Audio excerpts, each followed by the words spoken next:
آپ کو اگر ہماری ویڈیو پسند آئے تو ویڈیو کو لائک کرنا مت بھولیں اور ہماری مزید ویڈیوز حاصل کرنے کے لیے چینل ضرور سبسکرائب کریں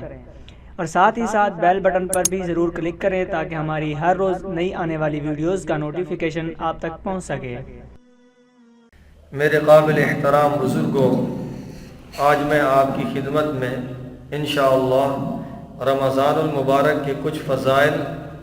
اور رمضان المبارک کا دستور بیان کرنا چاہتا ہوں۔ فضائل اس لیے تاکہ ہمارے دلوں میں اس مہینے کی عظمت اور اہمیت پیدا ہو اور ہم دل و جان سے اس مہینے کی قدر کریں اور اس کے قیمتی لمحات کو ضائع کرنے سے بچیں۔ اور اللہ پاک نے اس مبارک ماہ میں اپنے نیک بندوں کو جن انعامات سے نوازنے کا وعدہ فرمایا ہے، ہم وہ انعامات حاصل کر سکیں اور اس ماہ رمضان کی کسی خیر سے محروم نہ رہ جائیں۔ اور اگر ہم اللہ تعالیٰ کے وعدہ فرمائے ہوئے بڑے بڑے اجر و ثواب کے مستحق نہ ہو سکیں تو کم از کم سرکار دو عالم صلی اللہ علیہ وسلم کی بد دعا سے بچنے کی کوشش کر لیں اور جہنم سے بچنے کی کوشش کر لیں اور اللہ تعالیٰ کی ناراضگی سے بچنے کی کوشش کر لیں۔ اور دستور العمل اس لیے بیان کرنا چاہوں گا کہ اگر ہم اس ماہ رمضان کو اس دستور العمل کے مطابق گزاریں گے تو انشاءاللہ اعلیٰ درجہ بھی اللہ تعالیٰ عطا فرما دیں گے، کیونکہ جب کسی کام کے کرنے کا صحیح طریقہ معلوم ہو اور اس کا دستور العمل بھی معلوم ہو اور آدمی اس کے مطابق عمل کرے تو عموماً کامیاب ہو جاتا ہے۔ لیکن اگر دستور العمل ہی معلوم نہ ہو تو کس طرح عمل کرے گا؟ اس لیے جس طرح رمضان المبارک کی فضیلت اور اس کی اہمیت کا جاننا ضروری ہے، اسی طرح اس کے گزارنے کا طریقہ بھی معلوم کرنا ضروری ہے۔ حضرت ابو سعید خدری رضی اللہ تعالی عنہ سے روایت ہے کہ حضور اقدس صلی اللہ علیہ وسلم نے ارشاد فرمایا، جب رمضان المبارک کی پہلی رات ہوتی ہے تو آسمانوں کے دروازے کھول دیے جاتے ہیں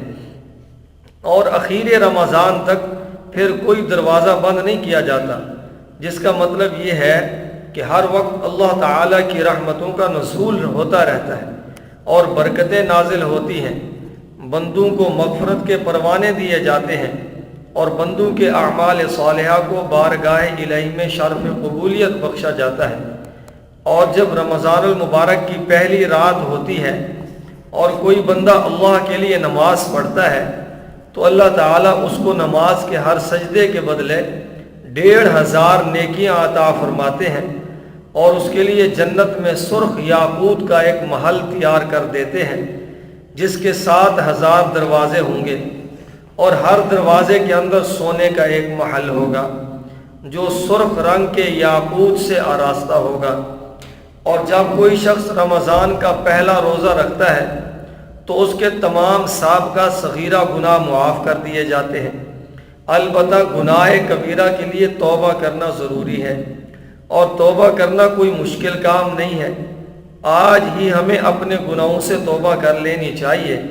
اور روزہ دار کے لیے روزانہ صبح سے لے کر شام تک 70,000 فرشتے مغفرت کی دعا کرتے رہتے ہیں۔ ان فرشتوں کی یہی ڈیوٹی ہوگی کہ وہ ان کے لیے مغفرت کی دعا کرتے رہیں گے، اور فرشتے تو معصوم ہیں، ان کی دعا تو مقبول ہی مقبول ہے اور ان کی دعائیں روزہ داروں کے درجات کی بلندی کا باعث ہوں گی۔ رمضان المبارک میں رات میں یا دن میں کوئی بندہ نماز پڑھے گا تو اللہ تعالیٰ اس کے ہر سجدے میں جنت کے اندر ایک ایسا درخت لگا دیں گے کہ اگر ایک سوار اس درخت کے نیچے سے گزرے گا تو 500 سال تک وہ سوار اس درخت کے نیچے مسافت طے کرے گا، تو اس درخت کا سایہ ختم ہوگا۔ ایک طرف تو 500 سال کی مدت کتنی طویل ہے، دوسری طرف گھوڑ سوار جو تیزی سے سفر کرتے ہوئے گزرے گا، اتنے عظیم و شان درخت ہر سجدے کے بدلے اس نمازی کو ملیں گے۔ اس سے اندازہ لگائیں کہ جو جنت ایسے محلات اور ایسے درختوں پر مشتمل ہوگی تو وہ جنت کتنی ہی بڑی ہوگی۔ ان فضائل کا تقاضا یہ ہے کہ ہم ابھی سے رمضان المبارک کے لیے تیار ہو جائیں اور اپنے گناہوں سے سچی توبہ کر لیں اور تمام گناہوں سے بچنے کا اہتمام ابھی سے شروع کر دیں۔ اپنی آنکھوں کو، اپنے کانوں کو، اپنی زبان کو، اپنے ہاتھوں اور پیروں کو، اپنے دل و دماغ کو، اپنے ظاہر و باطن کو تمام گناہوں سے بچانے کی کوشش شروع کر دیں، تاکہ جب رمضان المبارک شروع ہو تو ابتدا ہی میں ہماری بخشش ہو جائے اور یہ عظیم الشان اجر و ثواب اللہ کے فضل و کرم سے ہم کو نصیب ہو جائے۔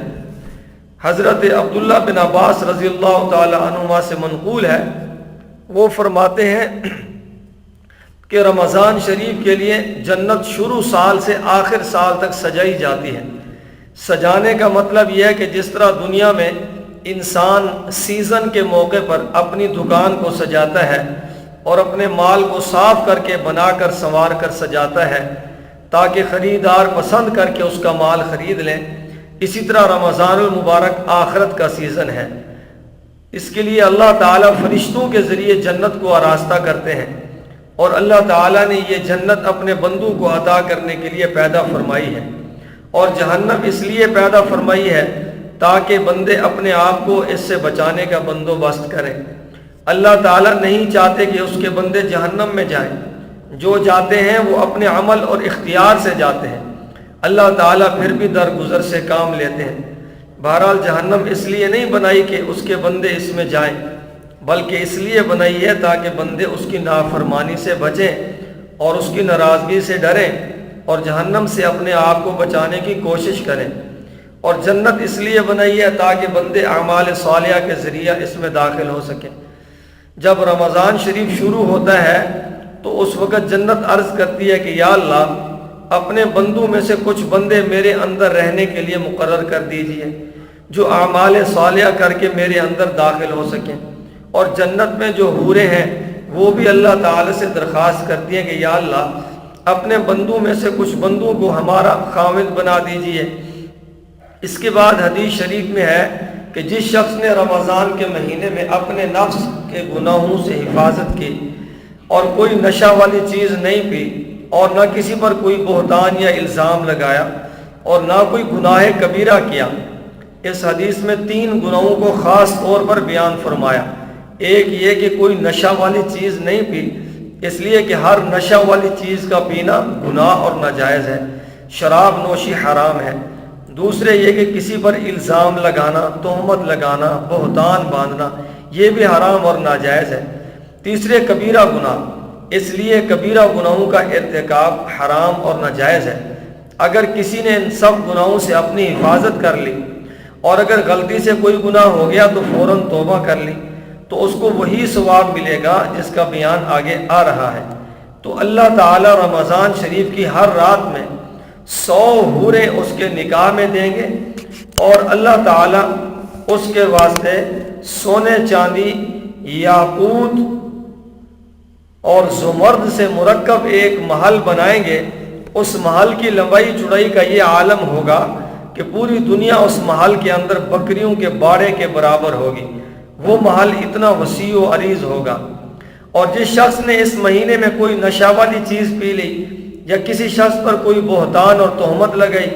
یا کوئی گناہ کبیرہ کیا تو اللہ تعالیٰ اس کے پچھلے 1 سال کے نیک اعمال کا ثواب ختم کر دیں گے۔ اس لیے فرمایا کہ رمضان شریف میں بے احتیاطی سے بچو اور اپنے نفس کی پوری حفاظت کرو اور اس نفس سے محتاط اور چکنے رہو تاکہ یہ نفس تم سے کوئی گناہ نہ کرا لے۔ اس لیے اللہ تعالیٰ نے سال کے اندر 12 مہینے رکھے ہیں، جس میں سے 11 مہینے ہمارے لیے ہیں، جس میں کماؤ کھاؤ پیو، لیکن 1 مہینہ خاص اللہ تعالیٰ کی عبادت کے لیے ہے۔ اس مہینے میں حد سے آگے نہ بڑھیں اور بے احتیاطی نہ کریں۔ بہرحال میرے بزرگوں، جہاں اس ماہ مبارک میں بے پناہ اجر و ثواب کے وعدے ہیں اور ان کے اعلانات ہیں،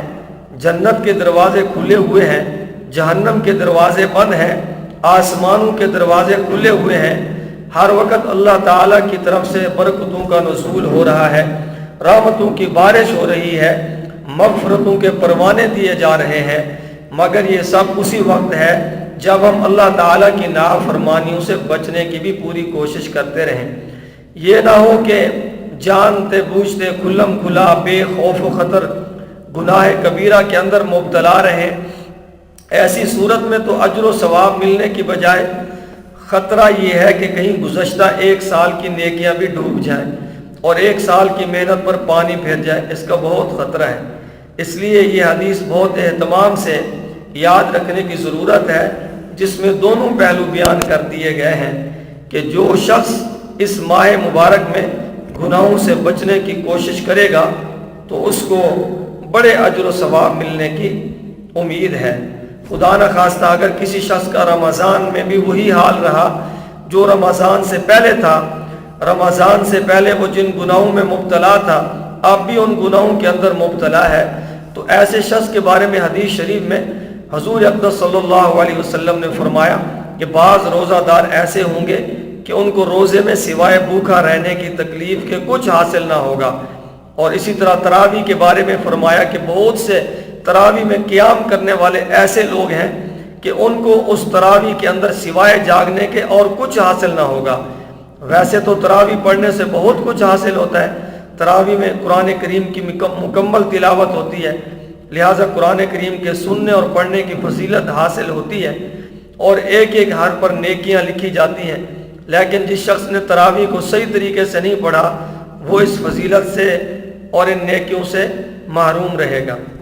تو دستور العمل انشاءاللہ اور دوسری مجلس میں بیان کروں گا۔ اللہ تعالی ہم سب کو عمل کی توفیق عطا فرمائے۔ اللہ تعالی ہم سب کو عمل کی توفیق عطا فرمائے۔